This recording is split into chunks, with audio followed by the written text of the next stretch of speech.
greater or lesser extent, good evening and welcome to QI, where tonight my companions and I are plunging into the jungle, and helping me swing my machete are the king of the jungle, Greg Proops.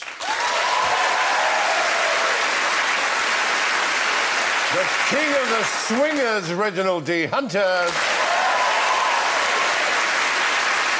A jungle VIP, David O'Doherty. And a bit of an animal, Alan Davies.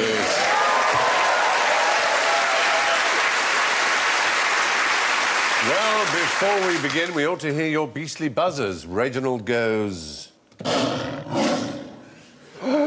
David goes. Greg goes.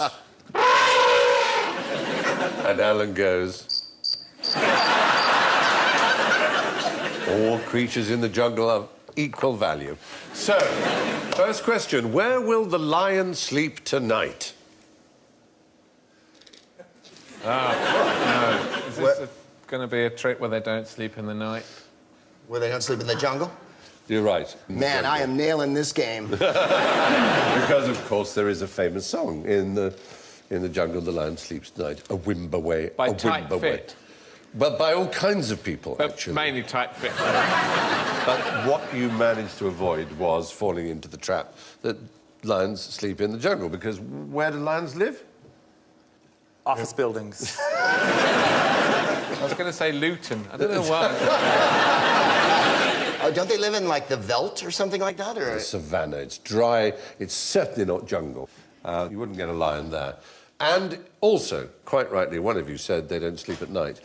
Actually, they do sleep a bit at night, but most of their waking hours are at night. They sleep a hell of a lot, because they're cats. And what do cats do? Sleep in the jungle or forest.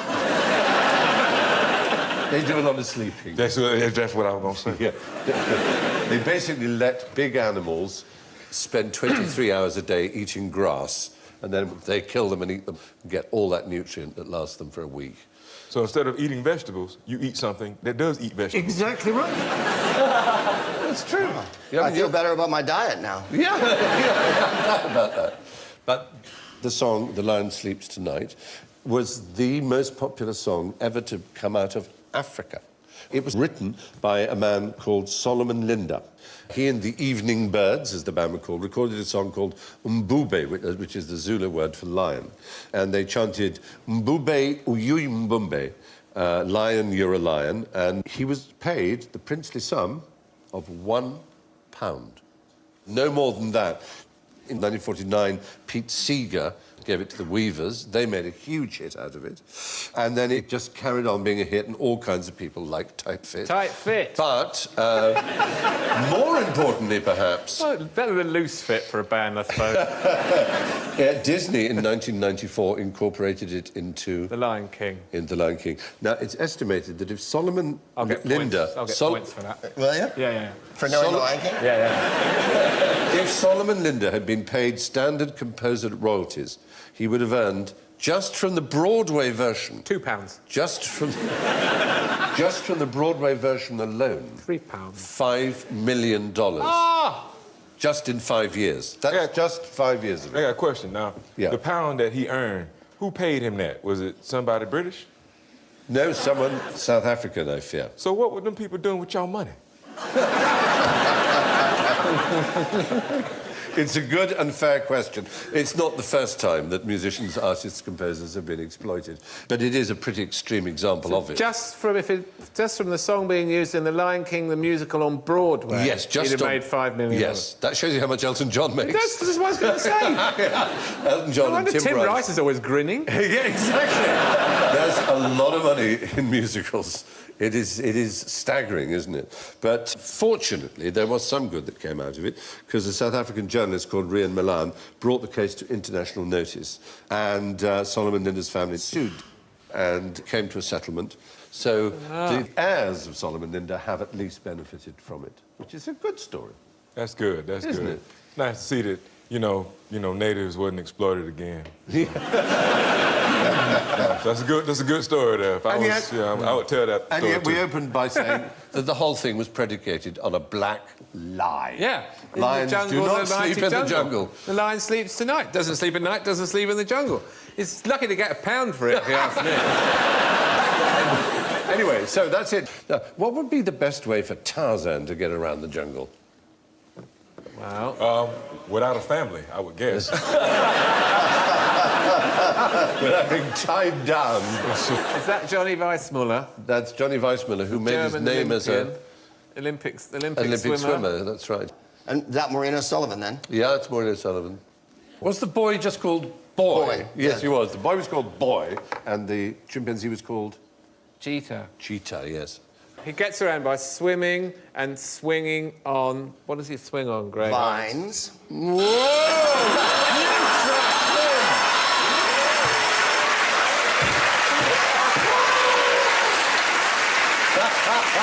Oh, Alan, you wicked. That was diabolical. I feel really good tonight. I think I finally nailed this game. I didn't know you were going to use your Jedi powers on me, Davis. I come in here with every good intention, and the next thing I know, I'm providing answers to you. Tarzan, in the movies, does appear to swing on vines, or lianas, as they're called, but it's impossible to do so because they grow from roots in the ground. So if you try to swing, you just fall straight down. You might get some that are twisted into the branches, but no animal or ape conveys themselves. What about by when you see, swinging on vines. gibbons and whatnot flinging through the jungle? Ah, no, that's a very different kind of action, which is recreation. Using their arms to move along. And gibbons do that and are excellent at it, and as you can see, kittens. there you are. Yeah. Orangutan.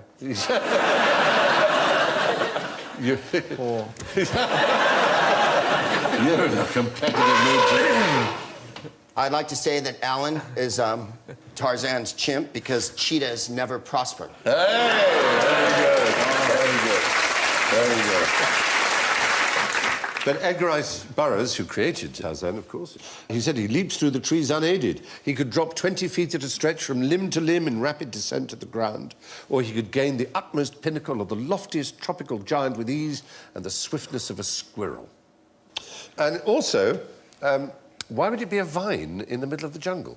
Because a vine is... Grapes growing Exactly. vines. But, it's in the manner of grapevines. Now, as legend has it, Tarzan, the reason he used the vine was not because of its strength or, the fact that it came up out of the ground, was more so because early on when he heard about his girlfriend cheating on him, he heard it via one of those vines. A lot of people don't know that. I would say fewer than a handful, really. Well, was it his friend Marvin who told him that by any chance? You know the story, too? I know the story. That's why they let you off the show. You smart. Yeah, I know. Why is, if you've got a vine, and why is wine based on the Latin for vine?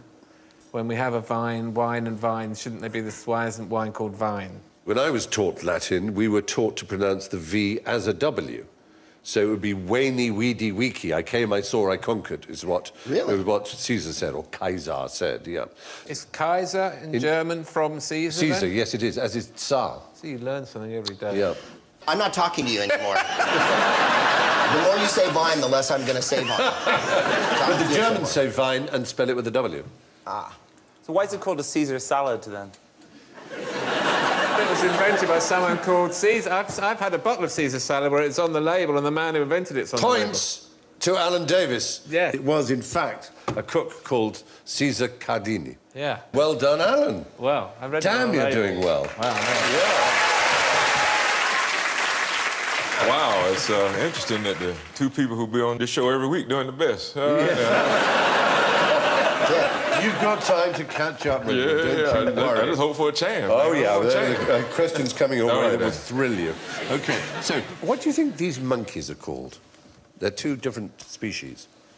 Is one a bonobo? No. Bonobos look more like chimpanzees. Aren't they the horniest animals on Yes. Earth as well? Anything you put in front of a bonobo, it will shag. It honestly doesn't matter.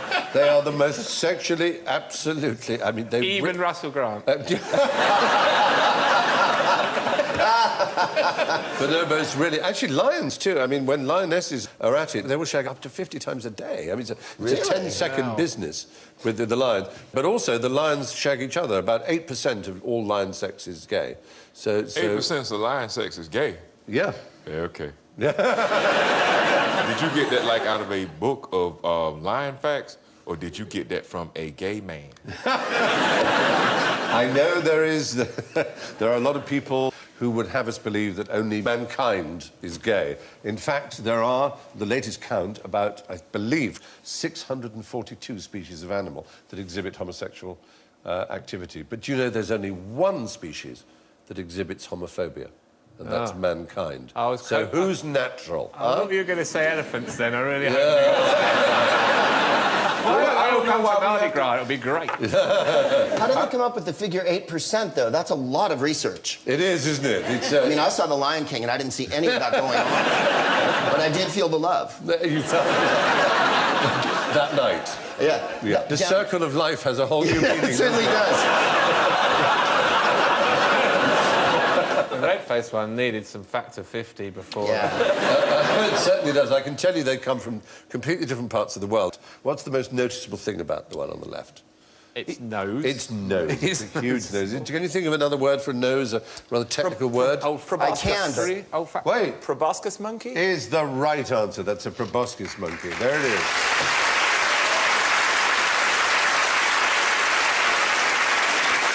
The males have the longest noses, often going below their chin, they're so long, and the females find that very, very attractive. There we are.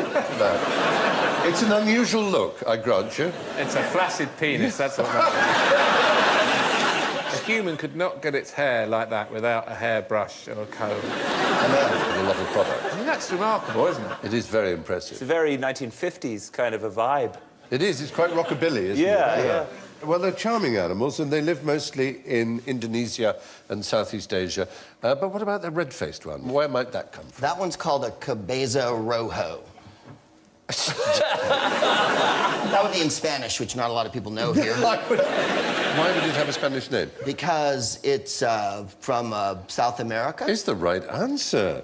But in fact, the first one, the proboscis monkey... Coming up on a point, Alan. The first one, the proboscis monkey, is called orang balanda. Now, orang means man, and orangutan is man of the jungle. But this is basically, the big-nosed one is their word for Dutchmen, who were their colonists. And they thought those monkeys looked like the colonial masters. And so they call them Dutchmen, basically. And this one is even sadder. So rude. Yeah, I know. This one is the huacari monkey, which is South American, comes from the Peruvian Amazon, and is very red-faced, and is known by the locals, unfortunately, as English monkeys, because they look like tourists from England. Slightly bald and red-faced. If you give them a towel, will they fight Germans for space in the pool? Are you people all that hairy when you take your shirts off? Oh, definitely, absolutely. It's a sweet, charming, very human face, isn't it? Yeah, but in a perpetual state of embarrassment. Yes. Well, I thought at first it just was its bum. yeah. And yet it weirdly had a bum that looked a bit like a face.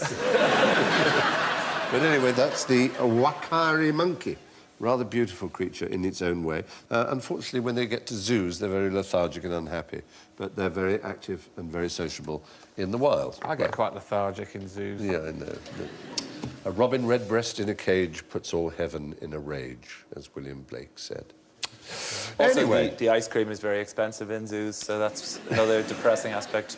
There's that too. Anyway, why don't ginger ants use soap? Because they like to feel it when they get together. Well, getting together is what it's all about. Ginger ants, also known as fire ants, live in the jungle. In jungles, sometimes you can get huge downpours that will suddenly cause gigantic rivers to appear where none were before. And what's to stop the ants drowning? What's their strategy to keep themselves afloat? Find a bar of soap. No, the soap is the bad thing. They don't want that. They don't want the soap. Let's say no to soap. No soap there. All right, then. Well, I'd assume they'd climb a tree. if they could, they would, and we're going to see them climb a tree, but first they have to cross the water if they're suddenly deluged. Do they sail on little rafts? They make a raft of themselves. No. They cling together, all their little bits, like this, and they make a raft like that. Even carrying their eggs and their precious cargo. That's the fish underneath having a nibble at them, but they are... and they're getting towards a tree, and they're going to try and climb that tree, because then they'll be safe. But it's a really smart strategy. There they go. He's got the first one's up, and then all the other ones are following. Isn't that amazing? It is amazing. And they all survive. Even the ones on the bottom. Yeah. What happens is that none of the ants become submerged because of the plastron layer of air between their bodies and the water. And that's from piastrone, the Italian from breastplate, which is rather pleasing. A turtle's underbelly is also called a plastron, and so is a man's stiff, formal shirt front. So you can actually have... Yeah, it was a relief, wasn't it? You can actually have 500,000 fire ants connecting together in this way, and they can assemble themselves in less than 100 seconds. And they can float for days, even weeks, and migrate immense distances. Isn't that interesting? That's how I came over from Dublin this morning. But if you put a tiny drop of soap anywhere near it, the detergent would break the surface tension and they would drown.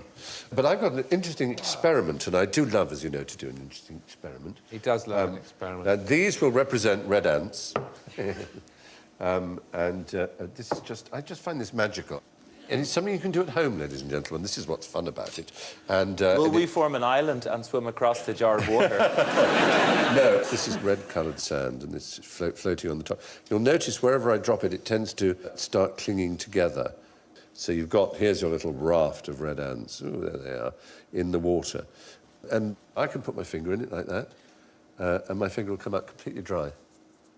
Absolutely dry. Bizarre. Holy cow. Yeah, there you are. There you are. And I've got no sand on my finger at all. And it just... but... Are you a devil? Watch this. This will excite you. I'm going to pour all this in here. Blue ants are attacking red ants. Goodness. Yeah, all these blue ants here. It's just horrible. And look at that. It's all clustered down below. But this is the magic part. I get my spoon, and I get all this sand that's underwater now, and I just pick up a little bit of it like so, and it's completely dry. No way!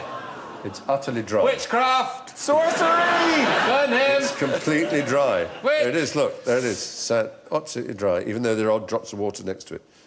Isn't that magical? That really That's is. just sand and water? Well, I can tell you, it's the special nature of the sand. It's been, as it were, coated.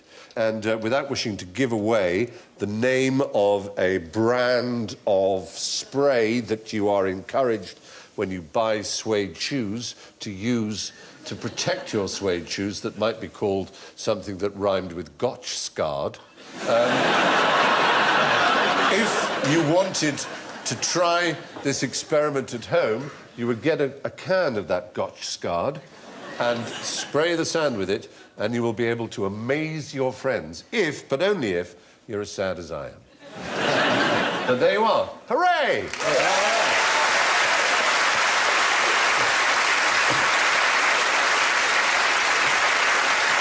The fun you can have with things. It is. It's nice. It's good. Very fun. Exactly. Well, anyway, what goes at 40 miles an hour and smells of curry? Yay. Usain Bolty.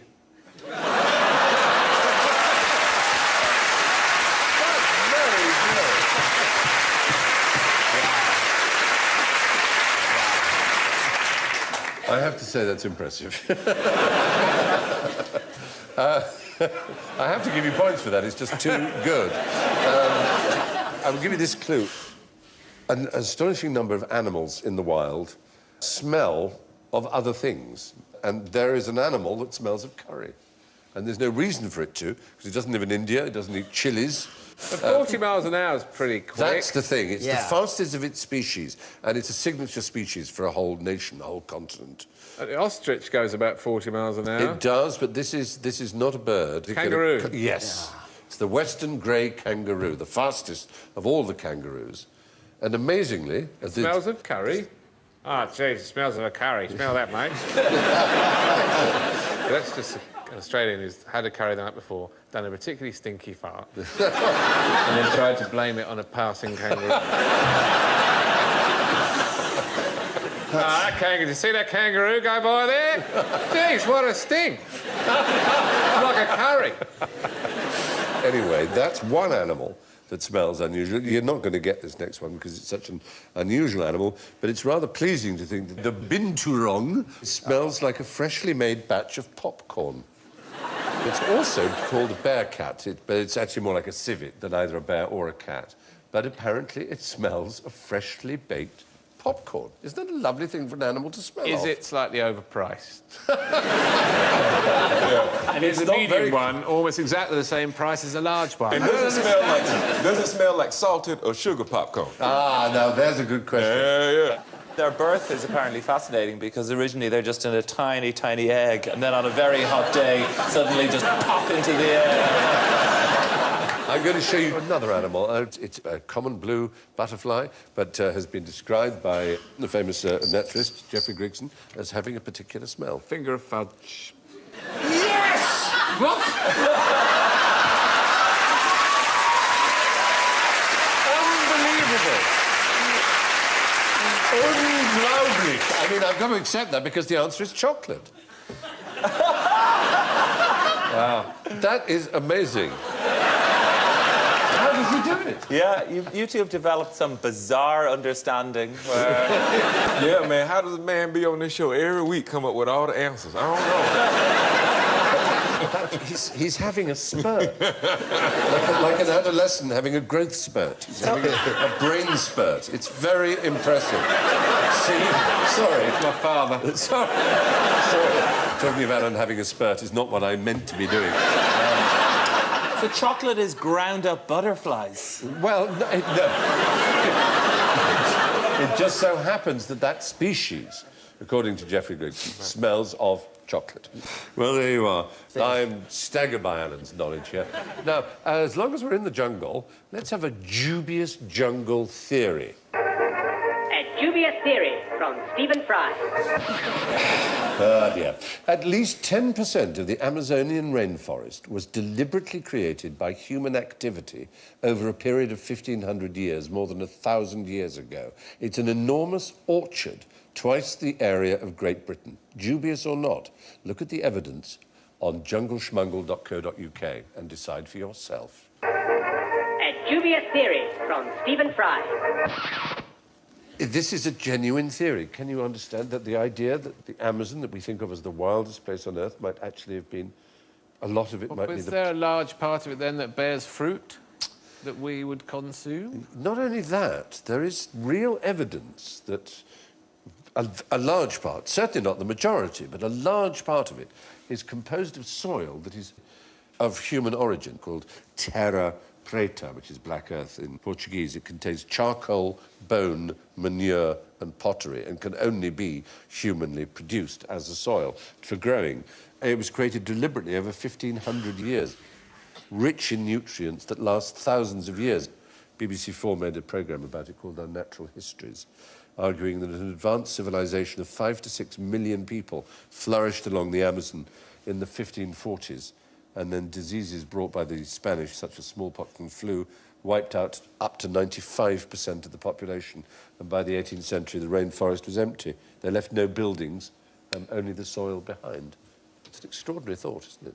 And they left amazon.co.uk. They did give us that, thank goodness. They say in North America as well, they always lowball the amount of Indians who were there. Yeah. But the point is, after the Spanish came the first time, because they traveled with their pigs, they had every manner of pig-borne disease. And when they came back 100 years later, they had wiped, everyone was dead. Yes. There was maybe a quarter of the population that there had been. So I don't think it's strange at all that that would have happened. And because they didn't leave buildings, we don't, give them any credit.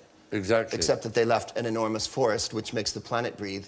I know, and indeed developed a type of soil that is still amongst the most fertile and useful sort of soil there is on Earth. It is remarkable. Not amusing, but true. Rather like my bottom. I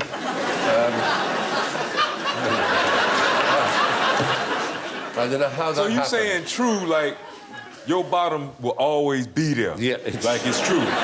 Your bottom is true. It is a bottom of truth. Okay, Yeah, all right, then. absolutely. All right, man. It's the That's measure- a bold statement to make about yourself on national TV. measure- Very impressive. Very impressive. It's the measure of bottoms. It's Yeah. the first bottom, and other bottoms are compared always to that That's bottom. right.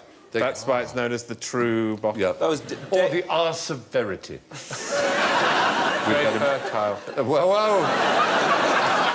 OK. Let's just move away. You started it. From that. I did. I just painted myself into a corner. I don't know how I managed that. All right, so moving on. Describe the world's most hideous lunch. There's a pretty rotten fruit you can get in Indonesia that stinks. Well, the durian fruit you're Yes. thinking of, yes. It's actually delicious, but... Smells like rotting flesh. Yeah. This is actually an animal thing. It's just one of those cruel tricks of nature, you know, that certain species find ways of eating other species that are cunning and cruel. There's not going to be a burrowing parasite thing, Well, is it? it's sort of... In your Jap's eye. Oh, Or in your eye, even. We think of a little innocent frog. A frog sees a larva, a little bug of some kind. It will dart its tongue out. There you go. There's the big frog and there's the little larva. And the frog's going to win. The frog's going to poke its tongue out and it's going to eat. Not that small a larva. I agree. I still think that's quite an ambitious meal for that frog to take. One of two things happens. One is the larva will simply attack the frog, latch itself with its quite strong horns, which you might just be able to discern in the picture. That's what I would do. Onto the back. I would do and that. then just eat it from the inside out. Yep, that's exactly what I would do. Until there's nothing left in a few hours but a pile of bones. It will just simply... eat the Really? whole thing. One larvae? Yeah. But if it so happens the frog is really quick and gets the larvae into its stomach, it will then, an hour later, regurgitate it, and the larva will still be alive and will then eat. Holy So cow. it will be eaten and then eat the thing that ate it, which is pretty unusual in the world of nature. So you can have your frog and eat it? You can. It's a pretty unpleasant process. It makes you wonder about all things bright and beautiful. But we have no footage. Do we have footage? We have footage, I'm afraid. Don't eat that larva. No. Oh, 2 hours later. I don't feel so good. Having a vomit, and out it's pulling out of its own mouth the thing that is then going to eat it. It's just so, and it's just being eaten. It's eating its chin. It's basically just... he was a prince as well. I know. It's really not a nice relationship. And there they are. Poor Wait a frog. minute. I didn't see the end. Who won? It looked pretty intense, but it looked like it could go either way, really. Yeah. I mean, To be honest, we were too tasteful to show you the outcome. It was too horrible. tasteful. They That's what shake hands and they say, well, we both learned a valuable lesson. It's called the Apomis beetle larva, and about 10% of predator-prey relationships are where a smaller animal can eat a bigger one. But those are all active attacks. This is the luring technique. It actually waves and says, eat me, eat me. It actually draws attention to itself so that the frog approaches it and eats it. Did you know that 8% of predator-prey relationships are homosexual? A lot of people don't know that. But while on the subject of frogs, what's this little frog doing? What's this chap up to? Wow. It's practicing first position? What's going on in the background? He's trying to build up his nerve into jumping in that gushing stream. No, He's but just going, I can do this. He's facing the other I way. can do this. Is he fishing? Is he catching things No. in his web? I was thinking maybe there was a plane load of frogs trying to land.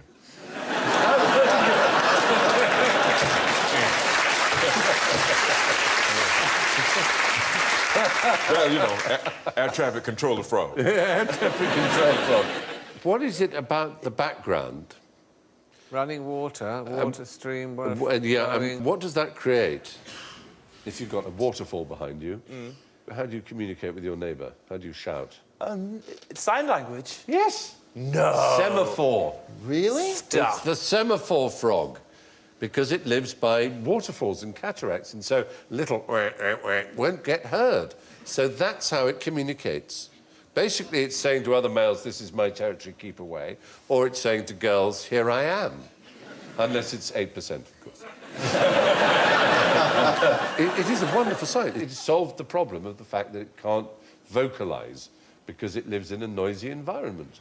There are other ways of attracting mates which are unusual. Yes? The internet.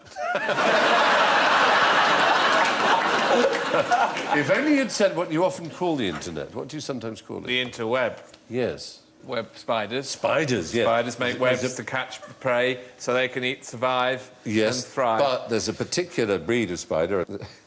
They ejaculate into a pad of webbing and transfer the sperm-laden pad to their palps, which are like their antennae, and then they wave them around to attract the female. I've got some sperm here. I've got some sperm for you. Oh, God. I used to do that to my ex-girlfriend because... Why am I not surprised by the word X in there? Yeah, I mean, she just wanted to have a baby so bad. It was just real easy to get her excited like that. I got some sperm, and she'd come running, and I'd be like, I'm just kidding. You'll probably each well out of it. Yeah. Exactly. She's the better for it. I mean, in fact, I take pride in believing that I helped her prepare And for the think next what cat you're she saving on triple-ply tissues. There you are. Wow. In some weird English way, I feel dealt with. By the way, the credit for the videotape of that extraordinary frog waving its hands belongs to the School of Environment and Life Sciences at the University of Salford. Thank you, University of Salford. Anyway, Alan, what I'd like you to do is press your buzzer. It's not a trap. I just want you to... It's going to be a trap. Yeah, press your buzzer. What are those and how do they make that noise? Now, this could be one of two things. Right. There's the one that makes the noise by inflating its thorax. Ooh. And the one that makes the noise by rubbing its back legs together. So, I think it was the first one. There is actually no insect that makes a noise by rubbing its back legs together. Ah. It is, but do you know what the animal was, in fact, you were listening The to? cicada. Well, it's a cricket, in fact. It's been known, actually, for thousands of years that crickets don't chirp by rubbing their legs together. So, where did that come from, then? It's just one of those weird fallacies that people cling to. I've clung to fallacies, and it's a... it's a thing... No. This is all... He said it's a weird fallacy that people cling to. He said that. He said fallacies. Yeah, That means many fallacies. Thank you. Rubbing body... Oh, God, it's getting worse. Sorry. Rubbing body parts to make sound is called stridulation. And crickets have a large vein along the bottom of each wing, covered with comb-like teeth. The chirp comes from the scraping on the top of one wing over the bottom of the other. Nothing to do with legs together, at all. not their legs. So it's their wings, not their legs. And only male crickets chirp. The females don't. 4 songs, 1 to attract a female, 2 to court a nearby female, 3 to warn off another male, and 4 to celebrate a successful mating session. Really? Yeah. 4 to say to the female, why don't you say something? Yes, quite. Basically, it's like they're high-fiving themselves. Yes, after they are. their woo. Yes, success. I would just order pizza. That's what we tend to do, but they just high-five themselves, as you say. But this, listen to this, this is the most extraordinary cricket of all. It's the snowy tree cricket. And if you count the times, because they're very susceptible to temperature, if you count the times they chirp in 14 seconds and add 40, you will get the temperature in Fahrenheit. No way, shut up. Yes way, absolute way. I know it sounds mad, it's from the 1897 masterpiece by Amos Dolbear, The Cricket as a Thermometer. But it is rather extraordinary, isn't it? I'd still prefer a thermometer up my bum if I was in hospital.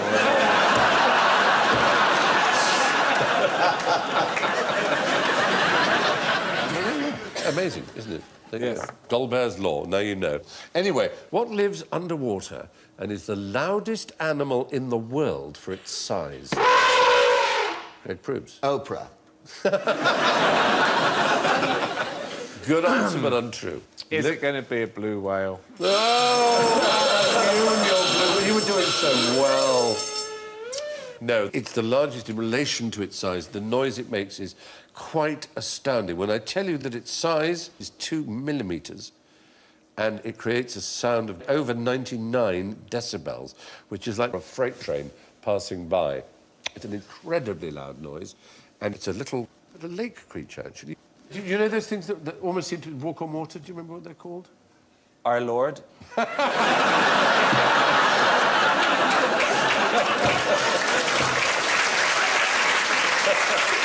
You could call this the Jesus insect if you wanted. It's a water boatman. The water boatman is a beautiful little creature, and it uses the surface tension of the water, there you see, to walk along the water. That's a pond skater, of course. So unlike a blue whale in almost every respect. The noise it gives out is like a passing freight train.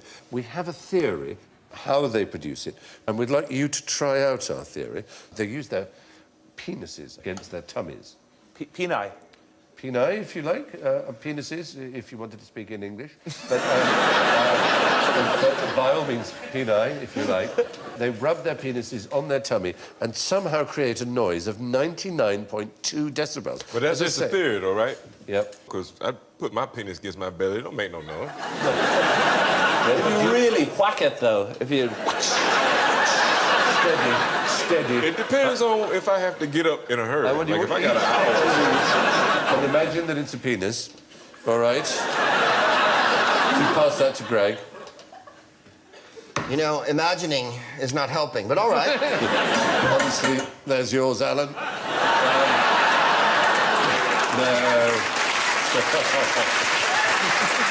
You can have a normal one. Now, this is quite complicated, but you should have a little bowl of rosin, as in the kind of stuff that ballet dancers use to keep their shoes from sliding on the stage and string players use for their bows. Ordinary rosin. Oh, very good. Listen to that noise. Keep doing that. You're rubbing, you're trying to... It gets surprisingly loud, doesn't it? Oh, God, yes! I don't seem to be attracting any boatmen or women. I'm not getting 99 decibels. There, you see that? This is still louder, though.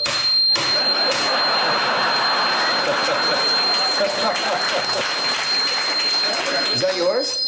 But isn't that surprising? Wow.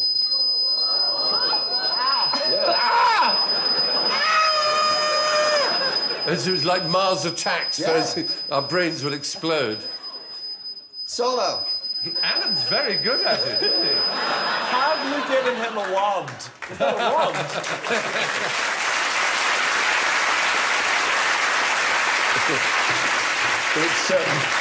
It's excitement. It's a very interesting thing. You can pop your little ones down now. Yeah, it is surprising how loud it can be. No females have approached Stephen. It's better if you do it under the table, then no one knows. Miss Allen's doing it again. You're very good at it. Alan, you have a natural talent at last. And he's doing that with his penis. He put the rod down hours ago. It actually is 99 decibels. About 90% of it is lost underwater, but you can still hear it above the water because it's so loud. How loud is a blue whale? Come on. Oh, it's loud. The blue whale is capable of 188 decibels. Ah! Which is a lot more, but Way it's... more! But and its cock is enormous! Yes!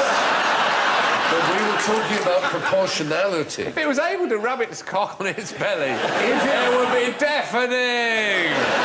They can't, you see.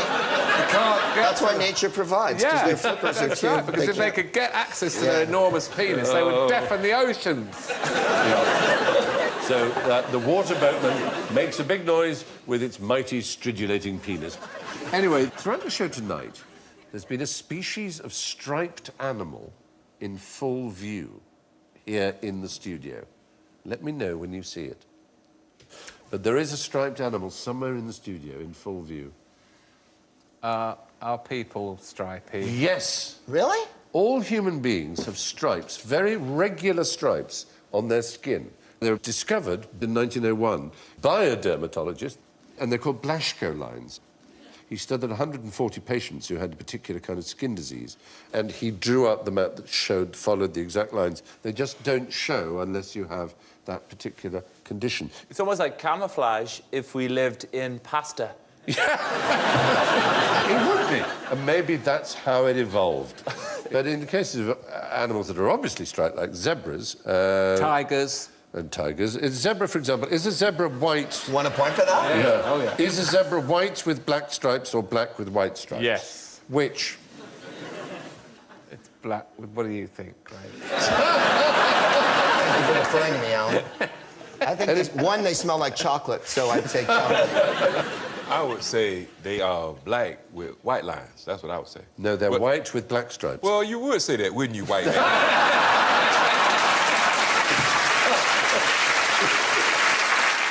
But they have black noses. They do have black noses. That's ridiculous. I That's know. the stupidest thing I've ever heard. I'm not playing anymore. I'm furious. It was discovered in... Now,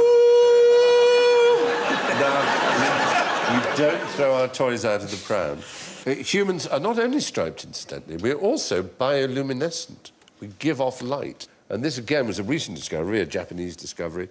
In 2009, they photographed the faint glow of human bioluminescence for the first time. It's 1,000 times weaker than our eyes can detect, unfortunately. But it is there. We do give off a small amount of light. It's a shame he's got his pants on, because I'd like to see how luminous he is. Then you must get yourself a job in one of those body scanning units at Heathrow. And you'll have a most amusing time. I got put in one of those. Looking at people's willies as they walk through. The green bit is a mystery. I don't know whether that is the photograph and the sensitivity of the camera is such that... That's biohulkinescence.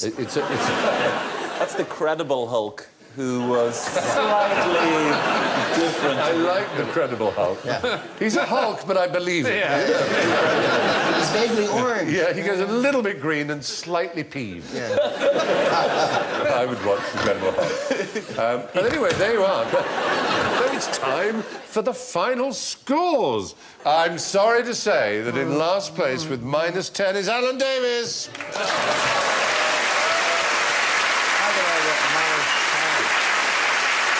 Just behind with -8 is Greg Proops. Then with -6 is David O'Doherty. With 1 plus point, Reginald D. Hunter. Well done.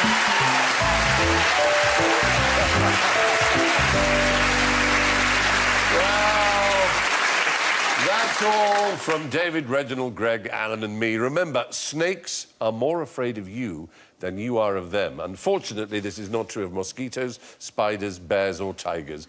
But don't have nightmares. Good night.